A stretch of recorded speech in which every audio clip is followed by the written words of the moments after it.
and then continued to live in his rental house for another 3 months without paying a dime. Jennifer Astle profited more than $5,000 from my brother's arrest. I want to go into a little detail about how this motivation developed. The best person to explain this is Tim himself. Tim, are you there? I am. Yeah, hi, TikTokers. Tim, how did your financial relationship with Jen develop?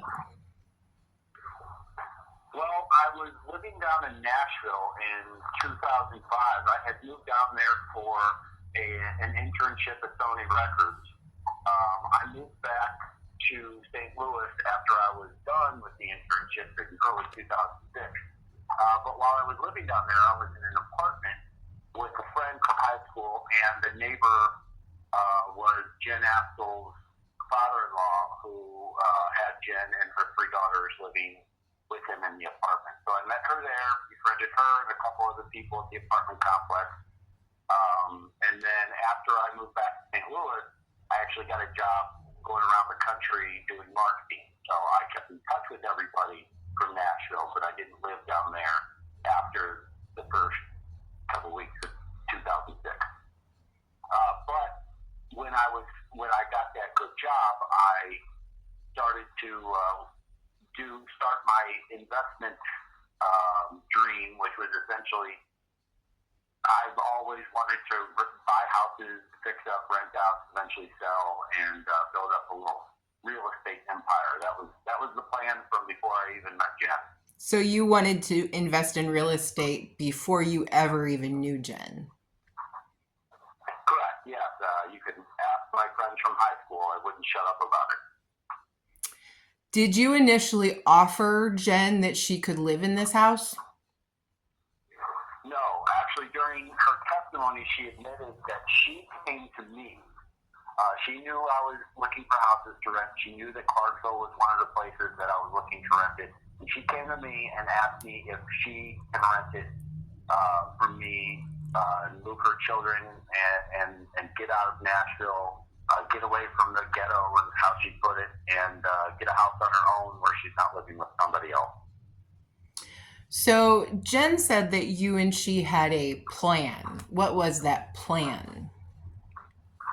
Well, when she came to me in May of 2008, she wanted to move up to Clarksville, get back into going to school, get a part-time job up there. I remember her telling me that she wanted to show her daughters how a real woman takes care of her own life. And so I told her that she needed to enroll in school immediately to make sure that she was committed to this. She needed to stop using drugs and have a job lined up when she moved up to Clarksville, so we can definitely get some her finances right. But on top of getting a job, she already was receiving $900 a month in child support that she told me no matter what, she'd be able to pay the $700 rent month for that.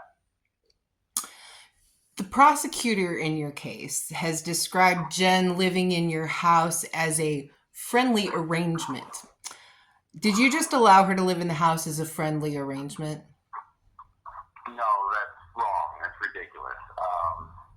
The only friendly arrangement that we had was that she probably couldn't have gotten a lease to rent a house on her own because she had no rental history. She never rented the place in her own name at that point. So just me allowing her to rent the place was my friendly gift to her. She also didn't have the money for a security deposit and last month's rent up front, so you could see in the lease I actually exempted her from that.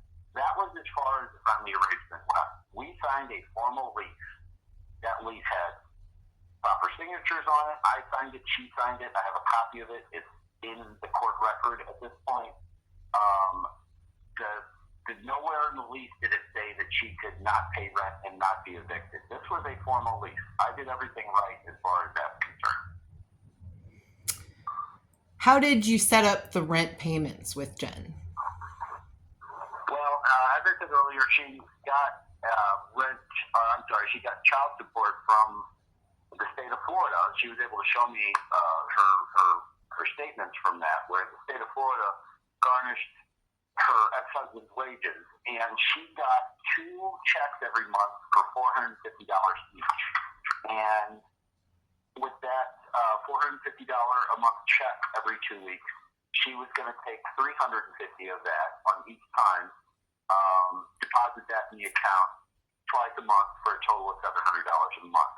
So what I did is I set up a bank account at Bank of America specifically for the house rent payments, and I gave her a bunch of deposit slips. She would go to the bank, deposit cash or whatever directly into the account. They'd give her a deposit receipt, and that would be her proof that she paid rent. And at the same time, no matter where I was at in the country, I'd be able to log into the account and see that she had paid rent and see a counter credit that comes up, so I can say, okay, she paid rent. And it was all set up, and that was the plan. So when did things go wrong? Almost immediately. I remember it was literally as we were taking the last box out of the moving truck and letting it in the house, she told me that she didn't have the money to pay for September's rent, September of 2008. I didn't want to kick her and her children out immediately. They had just all changed their lives and moved in, and I wasn't going to be that kind of Grinch. So I said, okay, let's get this going. In October, you pay October's rent, plus you start paying back like $100 a month for September's rent that you missed. She seemed okay with that. But the problem was, is October came, she didn't pay October's rent, she didn't pay any of the back rent for September. Same thing with November. By the end of October, it was clear she had dropped out of school. It was clear she was back on drugs. The plan fell apart almost immediately, essentially. Did she ever get a job like when she moved in at the beginning, like you required of her? No, she did not.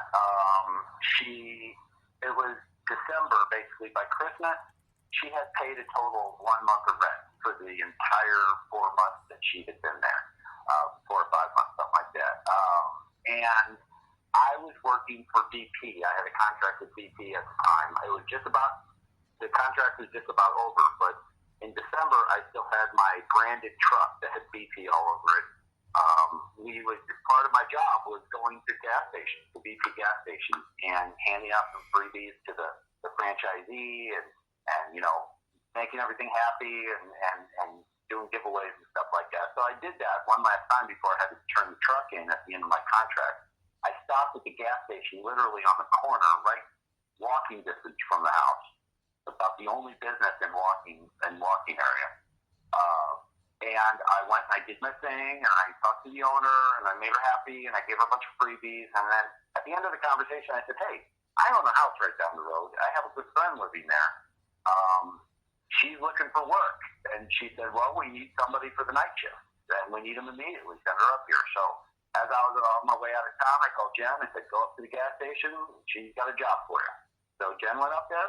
She got a job in late December 2008. She actually paid January and February's rent. You can actually look at the bank account and see the 2 installments she made in January and the 2 installments. I think it says counter credit, showing she paid money for rent in January and February. She didn't pay any back rent, but she at least paid rent for those months when she had the job. So what happened at the end of February 2009 then? She was fired. She got caught on camera stealing and playing lottery tickets, scratch-off tickets, like on the counter when no one else was there. She got caught on camera. The day after she paid the last payment in February for rent is when she was fired. So at the beginning of March of 2009, she didn't have a job, and how much did she owe you in back rent at that time? At that time, $2,000, a little over $2,000 for the missed rent that she did not pay in the late month 2008. And later on in court, did she admit that she was behind in rent at that point? Yes, but at that point, she was living in my house for 6 months, and she admitted in court that at least half of the rent payment she did not pay me.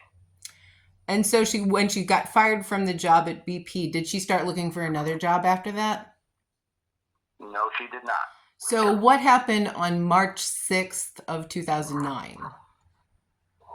So March 6th was the end of the first week of March, and I knew that she was going to receive her first of 2 child support payments for March, $450. And I knew that, that she was supposed to take $350 of that and deposit it into the bank account for the first of 2 payments for rent for March. I looked at the bank account on March 6th, did not see the counter credit, and I called Jen and asked her if she was going to do that. And she said she had. And I said, well, do you have the deposit receipt? And she said, well, it's somewhere here, probably in my car or something. And I said, well, you got to get that. So I said, so I wanted her to find the deposit receipt. She said it's probably in my truck. And I said, well, you need to get that so I can go to the bank and prove that you actually deposited this money. Maybe it's a mistake. So I gave her a few days. I didn't pound her every single day. She said she was going to look for it, but I knew I was going to be down there in a few days. So that was March 6th, 2009. What happened a few days later? On March 9th, I actually went down to Clarksville. I was going down there anyway to finish up some construction on a room I was rehabbing. And when I got down there on March 9th, the first thing I did when I put my stuff down was ask her about the deposit receipt. She said she still hadn't found it. And I told her that I was leaving in a couple days, and on my way out of town, I was hoping to stop the bank with the deposit receipt to fix all this. So I said, just find the receipt before I leave on the 11th. I was pretty clear, by the way. She was getting agitated with me continuously asking her about this. So you're in Clarksville on March 9th. That's when that happened. How long did you stay before you went back to St. Louis? March 11th. I remember I left on the afternoon of March 11th to go back up to St. Louis. And I remember that because my dad's birthday is March 12th. And I wanted to get back home before his birthday because me and family were going to go out to eat stuff. So on that trip in Clarksville, that was 2 days long, March 9th to 11th. Did Jen ever find that deposit receipt that she said probably was in her truck and she couldn't find it? No, she did not. So on March 11th, it was just me and Jen at the house, and it was the afternoon. I was about to leave. I had most of my stuff in my truck already, and before going to the basement and collecting the last couple tools and whatnot, I had my computer still out upstairs in the living room. Before I got the rest of my stuff together, I sat down at the coffee table. She was sitting in a chair to the left of me, watching TV, and I sat down in the love seat, set up my computer on the coffee table, brought my account up, connected to the internet to my phone and everything, and it showed that there was still no deposit. So I turned the computer a little bit to her, and I looked at her, and I said, Jen, did you find the deposit receipt? And she just kept looking at the TV. I mean, it was probably a silence of like 3 seconds, but it felt like a week to me because with every passing moment, it was just obvious she didn't pay the rent. She wasn't going to pay the rent, and I could just go kick rocks for all she cared. I realized in that moment she was completely lying to me and taking advantage of me. And at that point, no matter that I cared about her, no matter that I was going to have to evict her kids, I told her, I said, Jen, if you don't pay rent by the 25th, which was 2 weeks away, not just March's rent, but at least something significant on back rent, I'm going to have to get a renter in here that can pay so I can pay the mortgage. Okay, so she was going to have to pay not only the $700 for March, but at least another $100 to let you know that she was serious or something? I don't think I was specific. I just wanted to show some sort of good faith. Right. Like I had it with her. She was just lying to me, and I wanted her to show me something to continue keeping her and her kids in my house. So on March 11th of 2009, she basically drove you to the point where you had to give her an ultimatum. Either you pay this money that you owe me, or I'm going to have to start eviction processes. Yeah. And how did she take that? Not well. Not well. I mean, she just kept sitting in the chair, and after a couple seconds more of silence, after I told her that she'd have to get out if she couldn't pay, I got up, packed up my laptop, went downstairs, got the last bit of tools, came back upstairs, had my duffel bag and my laptop bag over my shoulder, holding my tools in my hand, standing at the front door. And I said, well, I'm going to go back to St. Louis now. And she just kept sitting in that chair, staring at the TV, didn't say anything, which was weird because every single other time I've ever left, she's giving me a big hug, drive safely, see you when you come back, all that kind of stuff. She didn't move. So I just turned around, walked out the door, and that's the last time I saw her outside of the courtroom. So you left Clarksville March 11th, 2009. Did you initiate eviction proceedings when you went back to St. Louis? No, not right away. I was going to wait until the 25th to see if she paid. I did, however, tell multiple people, my dad, my brother, and one of my friends, Matt. I did tell them pretty quickly after I came back to St. Louis that I was going to have to probably evict Jen if she didn't pay. They testified to this, by the way. So Jen goes around and tells people that we weren't going to do eviction or anything like that, that it never came up, and that's a bunch of hooey. I told multiple people about it.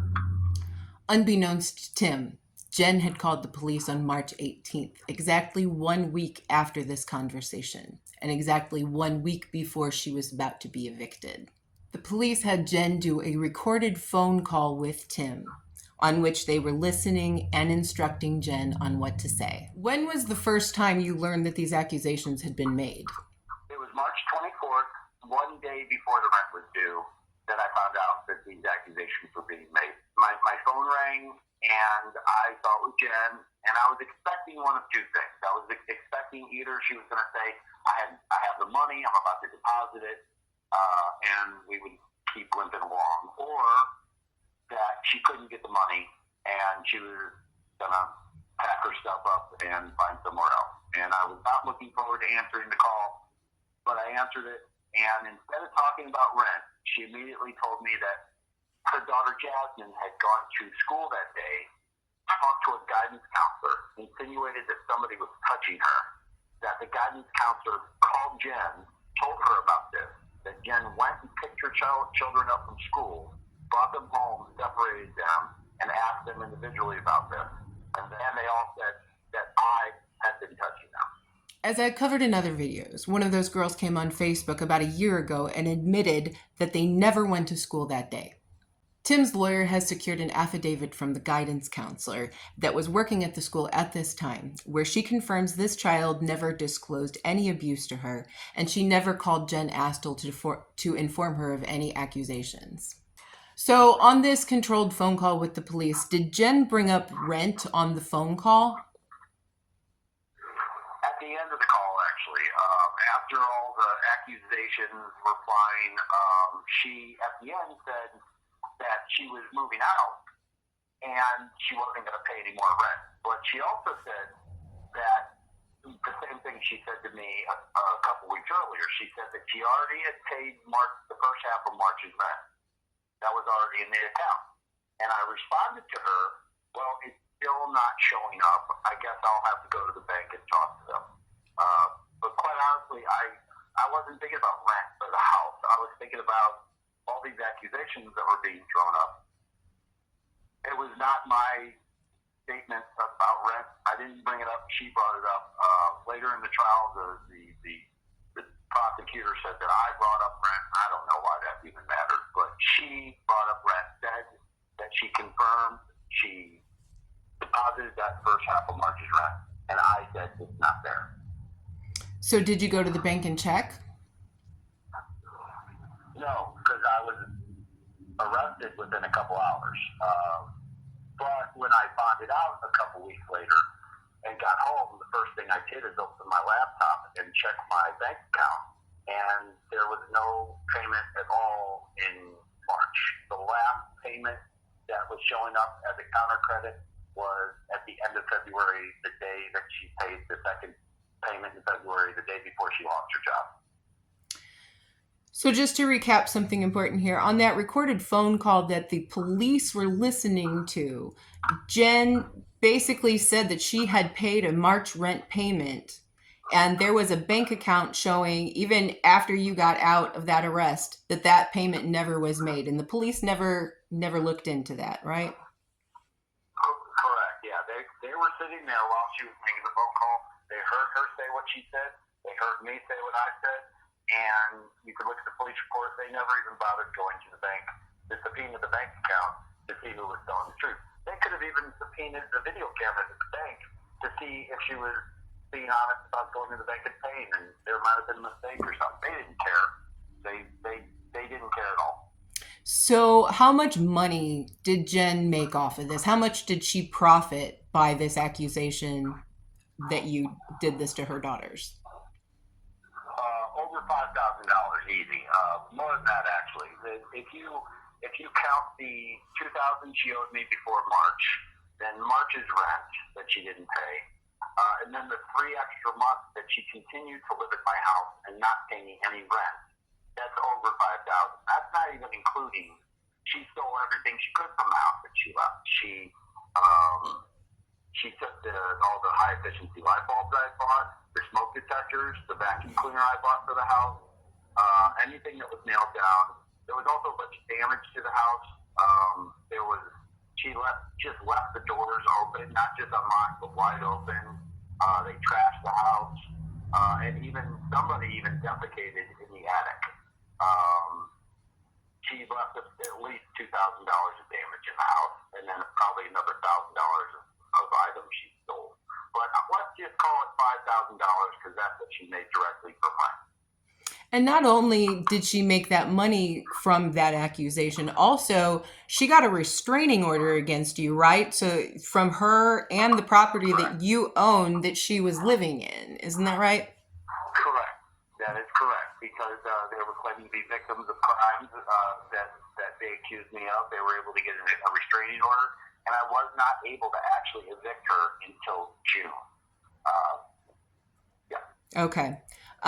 So going back one more time to that recorded phone call that the police had recorded and heard everything on, didn't Jen say on that phone call that she was immediately moving out of that house because of the horrible things that have happened there in March of 2009? You would think that if you were in Jen's situation and your children had been abused by the landlord and he was out on bond, that you would get them as far away from that house as possible. So when she said on the phone call, I'm moving out immediately, that made sense as far as the police were concerned, I'm sure. In the police report, she also repeated to them that she was moving out immediately. And then at trial, 2.5 years later, she even testified under oath that she moved out by April, which the phone calls were on the 24th and 25th. So if she moved out by April, that would have been just a couple days. The problem is that my lawyer reminded her, and just right after she stated that there was an investigator that actually came to talk to her and her children at my house who were still living there, and that investigator showed up at the house in late May. So once she heard that and remembered that, she got caught in that lie, so she just changed her story and said that she moved out in May. So did she move out by May? Nope, another lie.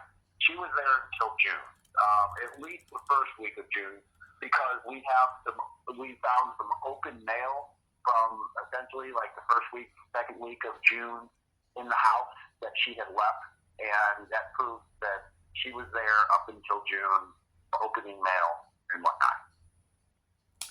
So all of this money, do you have any idea what Jen did with that money that she got from child support but she was supposed to pay rent with? Yeah, drugs. I mean, I'm not just saying that. We have a MySpace page screenshot from April 20th. Now, April 20th was more than a month after she had called the police. She was still living in my house.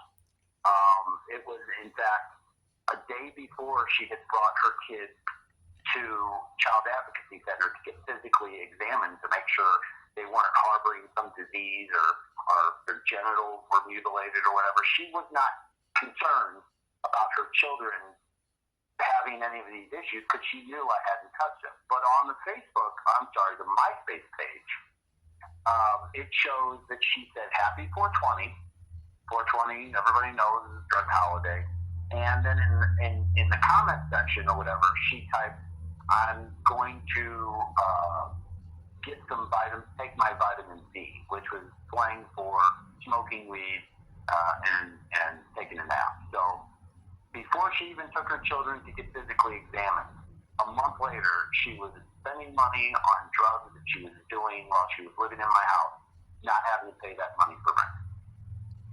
Was any of this, the money situation, the rent, the eviction, any of this in the police report? The only thing we've talked about today that was in the police report was the recorded phone call. But even then, the fact that she said she paid rent and I said she didn't, that was not followed up on, like I said, by the detective. So basically, no, nothing we've talked about today other than just the existence of this recorded phone call is mentioned in the police report at all. Tim, were you ever accused of abusing these girls or anyone else for that matter before March 18th, 2009? No. Other than a speeding ticket for going 10 miles per hour over the speed limit that I got when I was 16, I have never been accused, charged, convicted, arrested for anything else in my entire life. And even informally, have you ever been accused of doing anything to make anybody even uncomfortable? Never. And it just so happened that these accusations arose in the 2 weeks between when you threatened Jen with eviction and the day she had to pay or get out. What a coincidence. Indeed. There's so much that we wanted to get into with Tim, but we're trying to keep this video relatively short. So Tim, is there anything else that you want to say to everybody listening? Yes, thank you. I just want to let everybody know that I'm paying attention to my case, spreading my story, going and doing more research to actually see the evidence of my innocence. From the bottom of my heart, thank you very, very much. It's not an easy life going through what me and my family are going through, but everybody's love and support and time that you can give to listening to my story means so much to me, and often is the thing that gets me going and keeps me on the goal of finally proving my innocence and returning to my family. So thank you all very, very much. Thank you all for listening, and please help me bring my brother home.